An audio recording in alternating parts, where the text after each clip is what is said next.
Good morning সবাইকে। আর আজ হলো day 9 of my weight loss journey. 8:30টায় ঘুম থেকে উঠে গেছি। আর আমি যেই সময় মর্নিং ড্রিঙ্ক খাচ্ছি সেই সময় দেখো এখানে পিলি খাচ্ছে ব্রেকফাস্ট। আর টিলি অ্যাজ ইউজুয়াল আমি ঘরে যাব নাকি সেটারই অপেক্ষা করছে। একবার ঢুকেও গেছে, ঢুকে গিয়ে ফলস খেয়ে গেছে, আবার দেখো ঢুকছে। যতক্ষণ না আমি ঘরে ঢুকবো ততক্ষণও এখানটায় দাঁড়িয়ে থাকবে, বিকজ অলরেডি একবার ফলস খেয়ে গেছে। তো যাওয়ার আগে একবার টিলিকে আদর করে নিলাম, অ্যান্ড আদর করে চলে গেলাম বাড়ি। আর বাড়ি গিয়ে তাড়াতাড়ি করে আমার ব্রেকফাস্টে যেই মর্নিং স্মুদিটা খাই সেই স্মুদিটা বানিয়ে নিয়েছি। আর আজকে 1টার সময় লাঞ্চ করেছি, মা বানিয়েছিল ডিম কষা, এটা আমি খাইনি।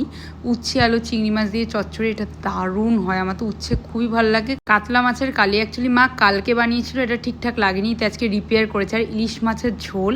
সব থেকে বড় টাফ চ্যালেঞ্জিং কি জানো, এইটুখানি ভাতের সাথে এত খাওয়া। তারপরে জিম যাওয়ার আগে আমি 2:30টার সময় একটু পাইনাপেল খেয়েছিলাম, বাট পাইনাপেলটা সত্যি খুব বাজে ছিল, কোনো টেস্ট ছিল না।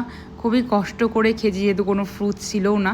তারপরে চলে গেছি জিমে। আর এখানে মোটামুটি আমাদের হাফ ওয়ার্কআউট হয়েও গেছিলো, অল্প কিছু বাকি ছিল। আর এখানে দেখো দুজন পিকচার তুলছে, আমি তাই ভাবলাম ওদের একটু মজা উড়িয়ে নিয়ে আর ভিডিও করে নিই, তো আমি একটা ক্লিপ নিয়ে নিলাম।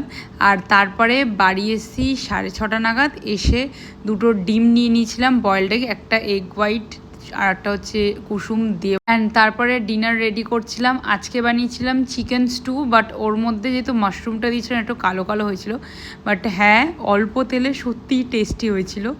আর আজকের মতন এই মিনি ব্লগটা এখানেই শেষ করলাম। এখনও পর্যন্ত কোনো চিট তো করিনি, আর আপাতত ইচ্ছাও নেই। দেখা যাক এখন কত দূর কী হয় আর কতদিনে কতটা লুজ করতে পারি। তো যাই হোক, টাটা।